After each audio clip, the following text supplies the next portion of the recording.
Ang pag-usapan natin ngayon ay tungkol sa pagsusuri ng crypto analyst na si Dark Defender. Ayon po sa kanya, ang tanging paraan para mag-umpisa ang bull run ni XRP ay kapag ang Bitcoin dominance ay umabot na po sa peak at nagsimulang bumaba. At ayan po ang siyang ating pag-uusapan sa video na ito. Pero bago po tayo magpatuloy, ay nais ko lamang po munang bigyang linaw ang aking disclaimer kung saan ang nilalaman po ng video na ito ay hindi po ito isang financial advice. For education and information purposes lamang po ang layunin nito. Ngayon, unang-unang tanong natin dito ay ano nga ba ang Bitcoin dominance? Una ay ipaliwanag natin kung ano nga ba ang konsepto ng Bitcoin dominance. Ito po ay tumutukoy sa market share ni Bitcoin sa kabuuan ng cryptocurrency market.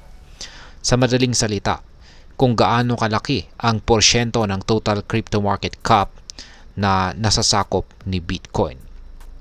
Ayan.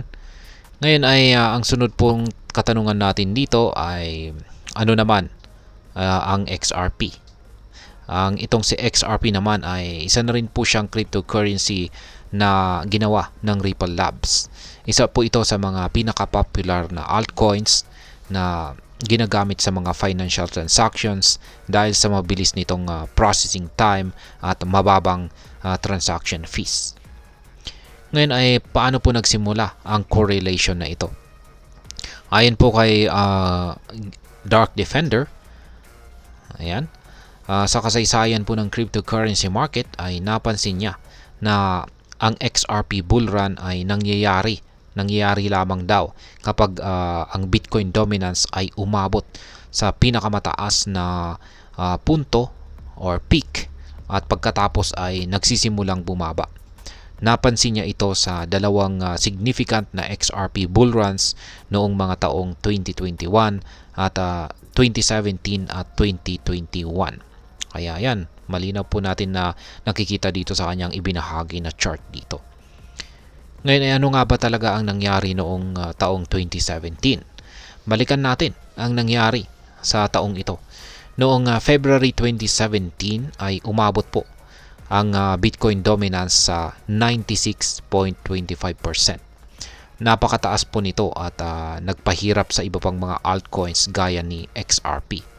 Ngunit noong March 2017 ay nagsimulang bumaba ang dominance ni Bitcoin. Dito po pumasok ang pagkakataon ni XRP at sa loob ng buwan na ito,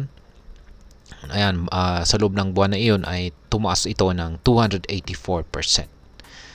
Ngayon ay paano naman nangyari ito sa taong 2021? Sa parehong paraan ay noong January 2021, umabot ang Bitcoin dominance sa 73.63%. Sa parehong buwan ay bumaba ang presyo ng XRP sa 0.2082. Ngunit tulad noong taong 2017, nagsimula pong bumaba ang Bitcoin dominance at nagkaroon muli ng pagkakataon si XRP na tumaas. Kaya sa katunayan ay noong April 2021, umabot po ang presyo ng XRP sa $1.96. Ngayon ay ano po ang inaasahan ngayon? Sa kasalukuyan ay ayon po dito sa chart ni Dark Defender, ang Bitcoin dominance ay muling umaabot sa mataas na level. Kamakailan po ay umabot ito ng 59.75%. Kapag nagsimula po itong bumaba, naniniwala ang mga market analyst na muling magkakaroon ng pagkakataon si XRP at ibang altcoins na tumaas. Ang potensyal po na correction sa Bitcoin dominance ay inaasahang mangyayari sa pagitan po ng November 2024 hanggang November 2025. Ayan. Halos nasa isang taon. Ngayon ay ano naman po ang Relative Strength Index or RSI. Dagdag pa rito ay ayan, nandito po sa ibaba yung RSI. Ayan, dagdag pa rito ay ang Relative Strength Index or RSI ay isa rin po itong mahalagang indicator na sinusuri ng mga analyst. Ito po ay ginagamit upang masukat ang overbought o oversold conditions sa market. Kapag ang RSI po ay umabot sa peak, kadalasan itong nangangahulugan ng pagtaas ng Bitcoin dominance. Ngunit pagkatapos po ng peak bumababa ulit ang Bitcoin dominance na nagbibigay daan sa paglago ni XRP. Ngayon ay ano naman po ang masasabi ko tungkol dito? Ang pattern po na ito ng Bitcoin dominance at XRP performance ay isa po itong mahalagang aspeto na dapat sundin ng mga crypto traders at enthusiasts. Kung ang kasaysayan ay mauulit, maaring makita natin ang isang bagong cycle ng XRP price or pagtaas po ng presyo ng XRP sa hinaharap. Ngunit tandaan po natin na ang cryptocurrency market ay lubhang napaka-volatile at marami pong mga bagay ang maaring makaapekto nito.